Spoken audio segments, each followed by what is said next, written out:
Hi everyone, so in this tutorial I'm going to show you how to draw white fur with graphite. Now before I get onto the fur, I do want to start off with the eye first, and my main focus is the contrast. So I want to build up to my really dark darks, and then I want to make sure that any bright highlights are also as light as what's required. Now this is going to give that eye the realistic sphere shape if we focus on the contrast and the shading. Now if you have a highlight in the eye that's particularly bright, then I would recommend to leave the white of the paper showing so that you know you've got that as bright as possible, and if you need to slightly darken it you can add your lighter graphite pencils on top. So I would usually start off with something like a 4H and build up from there. Now when it came to then working on the fur, I wanted to make sure that of course this looked like white fur.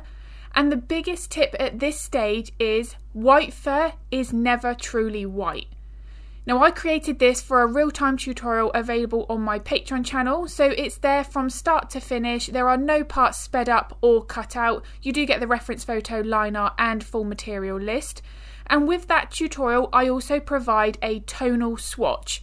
Now what this shows is all of the grey shades within that fur, and there is no one part of that fur that is actually white. So you can see, because I've included the white background on that colour swatch, you can clearly see what shades of grey need to be in that portrait. Now with that in mind, as you can see here, I've pretty much put a layer of graphite down for the entire section of the ear.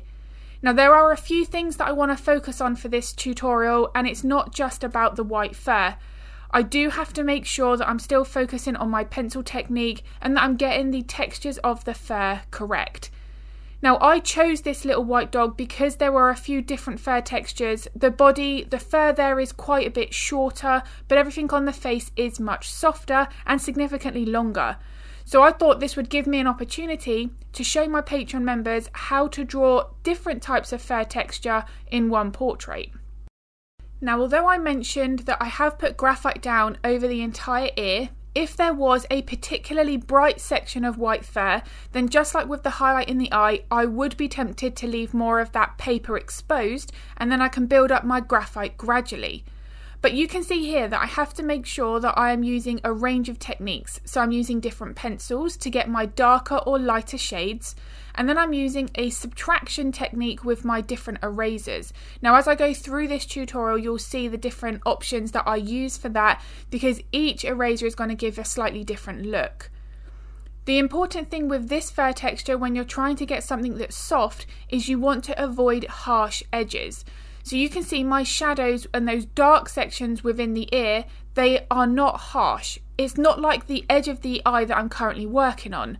You don't want to have harsh lines on any part of soft fur because you're going to give it the opposite effect and you end up with something more coarse. Now the other thing as well is having soft values. So look at how blended my base layer is. Again, there are no harsh edges even at this stage, and I'm not really focusing on my details yet. So I want to make sure that not only have I got that graphite over the entire area if it's needed, but that I am really focusing on one layer at a time. Now this is something that I speak about on all of my Patreon tutorials. Because there are no sections sped up and I'm actually drawing while I'm working, I'm explaining every process as I go.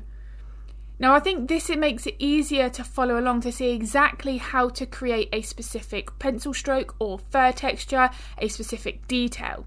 Because there is not one set rule, there's no one set technique that we can use on every single portrait. Now one of those things that I do often talk about is how to use your pencils in terms of the amount of pressure, where you should be holding it, even down to how sharp that lead is all going to affect the type of pencil stroke and ultimately the fur texture that we're going to be replicating.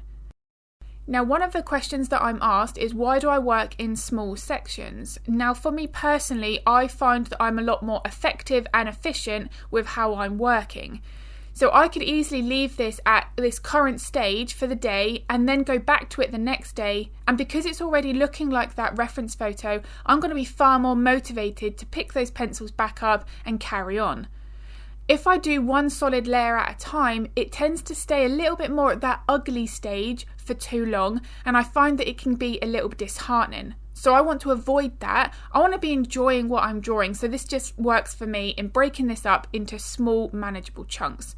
Now, of course, that is no right or wrong way of working, but if you do find that you're hesitating quite a lot, it's probably because you're working on too much of a larger area. Now, as I get more of the face mapped in, you can see that I put quite a lot of focus on that base layer stage. Here, I feel that by mapping in my main lights and darks, I'm already not only hinting at the softer fur texture, because I'm working with that blended base layer, but I'm already indicating at the shape of the face. Now again, this is something that I cover in depth in Patreon, but I speak about it in all of my tutorials here on YouTube. The position of the highlights and shadows are not random. They actually follow the underlying bone and muscular structure, and that also goes the same for the fur direction. That is also not random. If the way that this fur is curving over the muzzle was at the wrong angle, I'm going to change the shape of the face. So I do have to make sure that that is as accurate as I can possibly get it, and that, as I've said, that the highlights and shadows are also correct as well. Notice where the shadows in the middle here are at the point where they curve over. That's because all of the lighter fur that's going to be sitting on top of it is casting a shadow. So this is helping to form that curve in the face along the bridge of the nose as you get to that cheek below the eye. So it's so important here that I'm paying very close attention to that reference photo at all stages. Now, the other thing that's also important here is we do want to be working on the correct order. So if you notice that some of the hairs on the ear, for instance, are overlapping the part of the muzzle, like they are in this situation, then you do want to go back in and add those details over the top. Because without the addition of these details on the edges, it's going to make the fur look like it's all sat on the same level. So this is going to be also the case once I've worked on the neck here and I've put in the fur. I must make sure that I finish off the lower hair section of the muzzle and the chin so that those hairs overlap, because otherwise currently now it looks like the muzzle and the neck are both at that same layer.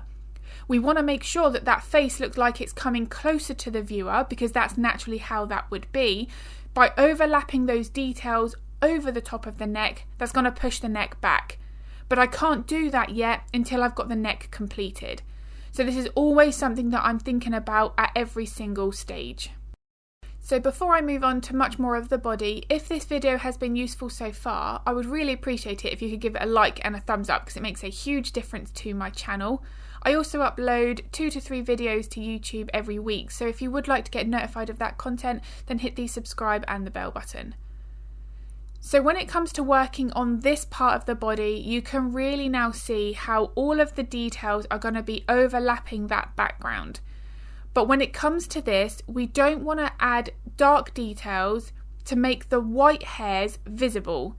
And what I mean by that is, if you've got a section of hair that looks particularly bright, but you're working up against a dark background in that reference photo, it will make those hairs look significantly brighter than they actually are if they were up against a white background. So one thing that's really beneficial is if you remove that background of that photograph completely, so you've just got a blank white space there, and then you can far easily judge how dark the fur on the edge of the animal should be. Because what we don't want to be doing is adding darker pencil strokes to make the lighter hairs show up, because what we'll actually end up with our drawing is creating dark fur on the edges, and that is something that can happen very easily. And that's why I've provided the exact example of what I've just mentioned for my Patreon tutorial, along with that tonal swatch. So you can see that up against the white background, there are no edging of this fur that should actually be pure white. Now, when it came to this part of the body, the main focus not only is the values and the contrast, because that's the case with any drawing, but it's the fur direction. Now, the 3 main things that I speak about on my YouTube tutorials, and obviously cover in depth in Patreon, is the fur length, fur thickness, and fur direction. Now, these 3 things are going to vary depending on what animal we're drawing. So here I need to make sure that I'm lengthening my pencil strokes to show that this fur on the body is getting longer. But other than that, I have to make sure that I'm changing the fur direction, because the section that I'm working on now is between the two shoulder blades where the front legs would be joining onto the body. So this is going to create a lot of swirl in the fur, especially with any longer coated breed. Now, any short coated breed will also have this, so it's very important to get these in the right place. If the swirls are positioned too far apart, too close, maybe too high, whatever it might be, we will be adjusting where it looks like those legs are attaching to the body. And obviously that's going to become a real problem because we're going to be massively changing the proportions of that animal.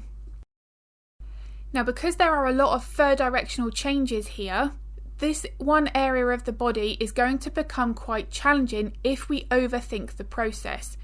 Now, I find that this happens when we start working on larger areas. And my biggest tip at this stage is, if you do feel like that, take half hour or a couple of days away from the portrait and look at it again with fresh eyes.